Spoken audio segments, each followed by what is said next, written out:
अस्सलाम वालेकुम dear candidates. JST preparation series के सेकंड लेक्चर के साथ हाजिर हैं। आज हम डिस्कस करेंगे प्लांट्स और एनिमल सेल्स के बारे में। प्लांट्स और एनिमल सेल्स की ऑर्गेनील्स के बारे में, उनके साइज़ के बारे में, उनके शेप के बारे में।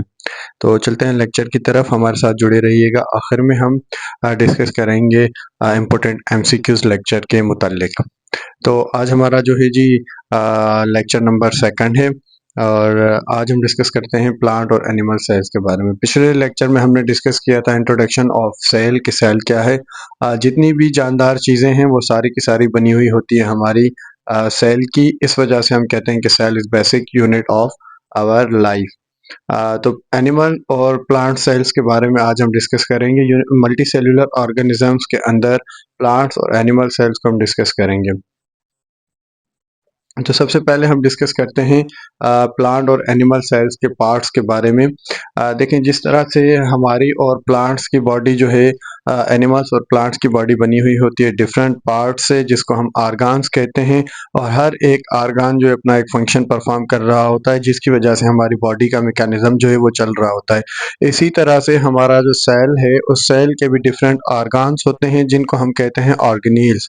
और ये ऑर्गेनील्स जो हैं ये डिफरेंट फंक्शंस परफॉर्म कर रहे होते हैं, जिसकी वजह से हमारा सेल का मैकेनिज्म जो है वो चल रहा होता है। तो सबसे पहले अगर हम बात करते हैं जो चीज़ें बहुत सिमिलर हैं, जो प्रेजेंट हैं एनिमल्स और प्लांट के सेल्स में, उसके बारे में हम डिस्कस करते हैं। सबसे पहले हमारे पास आ जाती है सेल मेम्ब्रेन। सेल मेम्ब्रेन जो है जी ये आउटर मोस्ट कवरिंग होती है सेल की, थिन लेयर होती है और विच सराउंड्स द सेल सेल के बिल्कुल जो है वो सराउंड की हुई होती है।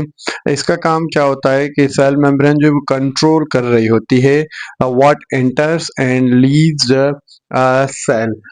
जो भी चीज़ हमारे सेल के अंदर आ रही है और सेल के जो बाहर जा रही है, उस चीज़ को कंट्रोल कर रही होती है। अब सेल के अंदर और बाहर कौन सी चीज़ें आती हैं, लाइक मिनरल्स हो गए आपके, प्रोटीन्स हो गए आपके, वाटर हो गया आपका, ये चीज़ें अंदर आती हैं और बाहर जाती हैं। तो इसको कंट्रोल कौन कर रही होती है, सेल मेम्ब्रेन। उसके बाद आ जाता है साइटोप्लाज्म। साइटोप्लाज्म हमारे पास जेली लाइक फ्लूइड होता है, ये सेल के अंदर मौजूद होता है। अब ये जेली लाइक फ्लूइड होता है, उसके साथ ये थोड़ा सा रफ होता है। रफ होने की वजह क्या है कि जितनी भी ऑर्गेनील्स होती हैं वो सारी की सारी मौजूद होती हैं साइटोप्लाज्म के अंदर। तो इन ऑर्गेनील्स की वजह से हमारा जो साइटोप्लाज्म होता है वो रफ होता है। तो ये जितनी भी ऑर्गेनील्स होती हैं ये फ्लूट कर रही होती हैं साइटोप्लाज्म के अंदर और अपना फंक्शन परफॉर्म कर रही होती हैं साइटोप्लाज्म के अंदर। देन हमारे पास आ जाता है न्यूक्लियस। न्यूक्लियस हमारे पास जिस तरह से हमारी बॉडी के अंदर ब्रेन जो है वो कंट्रोल सेंटर है हमारी बॉडी का, इसी तरह से सेल का जो कंट्रोल सेंटर है वो हमारा न्यूक्लियस होता है। न्यूक्लियस सेल का कंट्रोल सेंटर क्यों होता है? Because nucleus contains the DNA. DNA का फुल फॉर्म हम यहाँ पे लिख देते हैं। DNA stand for the D oxy ribo nucleic acid. DNA का फुल फॉर्म जो है वो डीऑक्सीराइबोन्यूक्लिक एसिड होता है। डीएनए हमारे पास क्या है? DNA the heredity material. DNA जो है जी ये हेरेडिटरी मटेरियल होता है। हेरेडिटरी मटेरियल मींस ये पेरेंट्स से ऑफ स्प्रिंग की तरफ जो है ट्रांसफर हो रहा होता है। तो जितनी भी इंस्ट्रक्शंस यहाँ पे लिखी हुई हैं, इंस्ट्रक्शंस फॉर लाइफ, जिंदगी की जितनी भी इंस्ट्रक्शंस होती हैं वो हमारी कौन कंटेंट कर रहा होता है? डीएनए कंटेंट कर रहा होता है। उसके बाद नेक्स्ट ऑर्गेनील आ जाती है माइटोकॉन्ड्रिया। माइटोकॉन्ड्रिया क्या करती है? प्रोड्यूस कर रही होती है energy for the cell cell के लिए, और वो एनर्जी किस फॉर्म में होती है? In the form of ATP. ATP stand for the adenosine triphosphate. तो ये एनर्जी का किस्म है जो हम इस्तेमाल कर रहे होते हैं। अब चूंकि माइटोकॉन्ड्रिया जो है ये एनर्जी प्रोड्यूस कर रहा है, इस वजह से माइटोकॉन्ड्रिया को हम कहते हैं power house of the cell. उसके बाद वैक्यूल, वैक्यूल मीन्स खाल। वैक्यूल्स का काम क्या होता है, दे स्टोर्स वाटर, सेल के अंदर जितना भी पानी होता है उसको स्टोर करते हैं, और जो खाना होता है, न्यूट्रिएंट्स होते हैं, उसको स्टोर करते हैं, और उसके अलावा जितनी भी वेस्ट प्रोडक्ट्स हैं उनको जो है ये स्टोर करके देन एलिमिनेट कर रहे होते हैं सेल के बाहर से। अगर हम बात करते हैं प्लांट के सेल के अंदर, तो प्लांट के सेल के अंदर ये लार्ज होता है और सिंगल होता है, और ये बड़ी साइज में मौजूद होते हैं। बट अगर हम एनिमल सेल्स की बात करते हैं तो एनिमल सेल्स के अंदर ये न्यूमरस तादाद में होते हैं और बहुत ही छोटे छोटे होते हैं। देन आ जाता है एंडोप्लाज्मिक रेटिकुलम। एंडोप्लाज्मिक रेटिकुलम को हम ER के साथ भी लिख रहे होते हैं शॉर्ट फॉर्म में।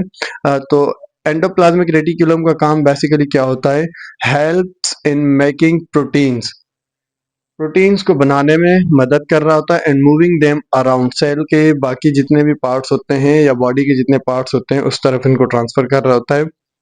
अब एंडोप्लाज्मिक रेटिकुलम के दो टाइप्स होते हैं, रफ एंडोप्लाज्मिक रेटिकुलम और स्मूथ एंडोप्लाज्मिक रेटिकुलम, जिन्हें हम RER और SER के साथ शो कर रहे होते हैं। रफ एंडोप्लाज्मिक रेटिकुलम के साथ राइबोसोम्स अटैच होते हैं। राइबोसोम्स के अटैचमेंट की वजह से जो है ये रफ स्ट्रक्चर में मौजूद होता है।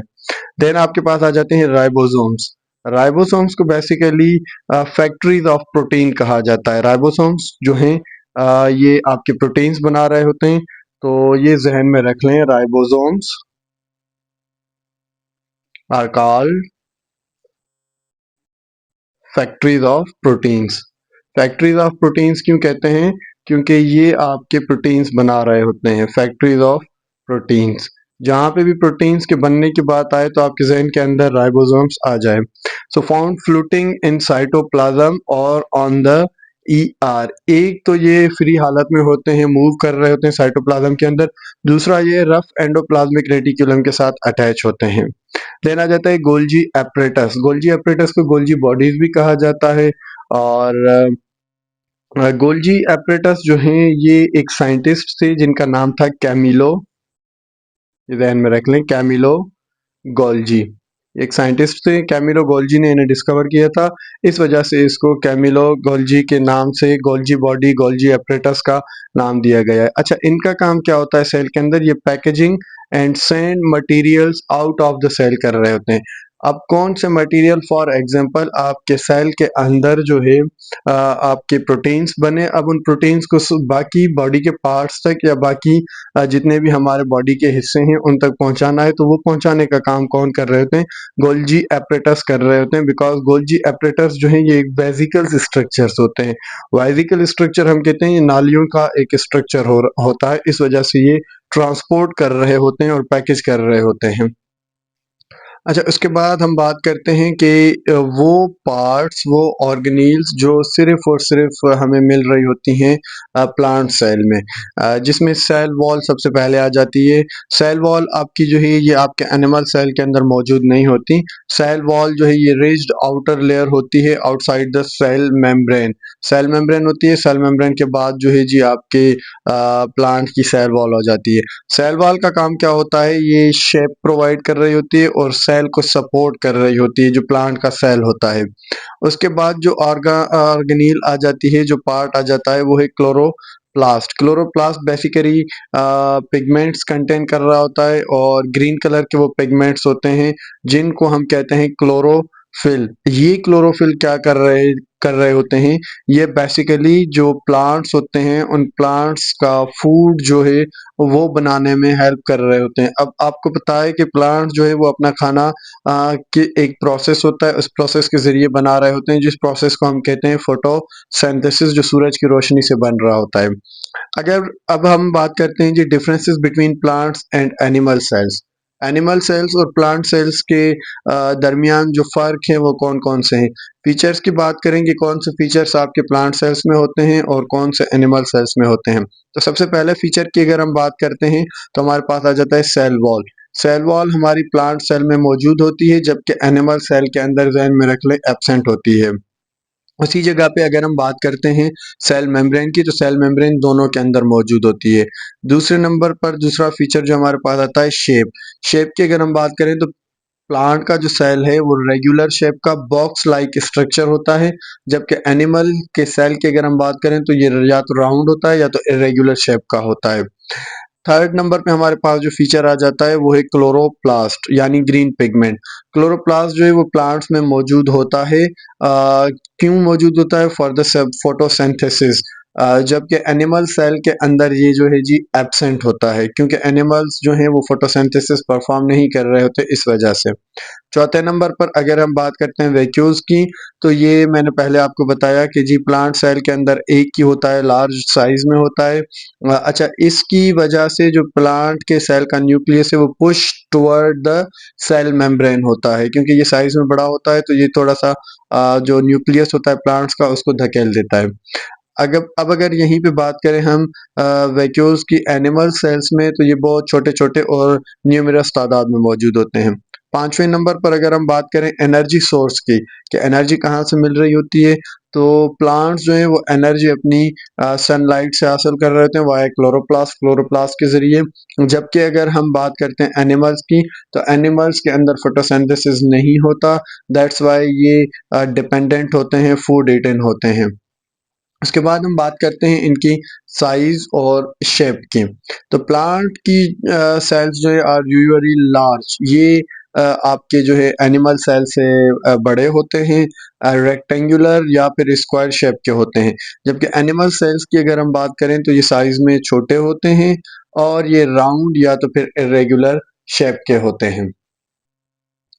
तो डियर कैंडिडेट्स, अब आते हैं हम एमसीक्यूज, जो इम्पोर्टेंट एमसीक्यूज आज के लेक्चर से लिए हुए हैं उनके बारे में। पहला जो एमसीक्यूज है वो है कि what is the basic unit of life. इसके चार ऑप्शन दिए हुए हैं। Option number A tissues, option number B organ, option number C cell या option number D system. Number दूसरे पे हमारे पास जो एमसीक्यूज है, which part of the cell controls what enters and what leaves. Option number A में आ रहा है न्यूक्लियस, ऑप्शन नंबर बी में साइटोप्लाज्म, ऑप्शन नंबर सी में सेल वॉल और ऑप्शन नंबर डी में सेल मेम्ब्रेन। तीसरे नंबर की अगर हम बात करते हैं तो what is the function of the nucleus. Option number ये कह रहे हैं कि जी न्यूक्लियस का फंक्शन क्या है। ऑप्शन नंबर ए हमारे पास में एक प्रोटीन बना रहा होता है, option number B store food को स्टोर कर रहा होता है, option number C control all the activities या option number D give shape to the cell. चौथे नंबर पे जो एमसीक्यूज हमारे पास आ रहा है, which cell part is known as the power house of cell. Cell का वो कौन सा पार्ट है जिसको पावर हाउस ऑफ सेल कहा जाता है।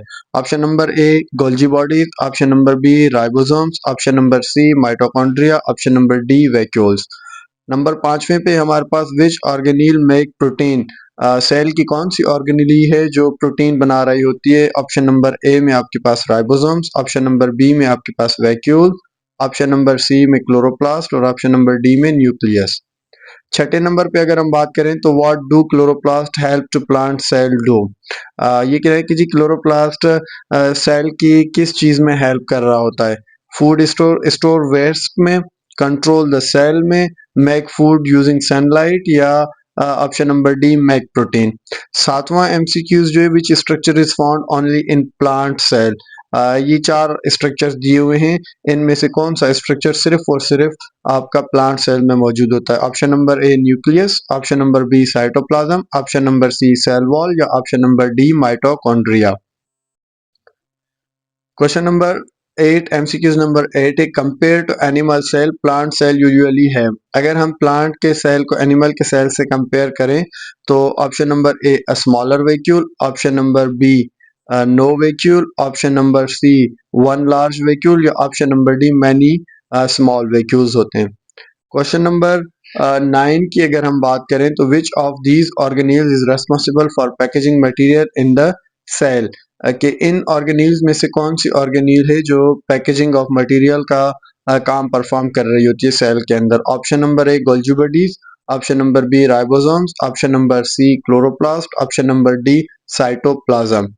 लास्ट और आखिरी एमसीक्यूज हमारे इस लेक्चर के according, what shape are most plant cell. Plant का जो सेल है उसका तकरीबन शेप कौन सा होता है। Option number A round, option number B irregular, option number C box like और rectangular, option number D oval. Hopefully आपको इस लेक्चर में से काफ़ी कुछ सीखने को मिलेगा। इंशाल्लाह मज़ीद फिर लेक्चर नंबर तीसरे के साथ हाज़िर होंगे।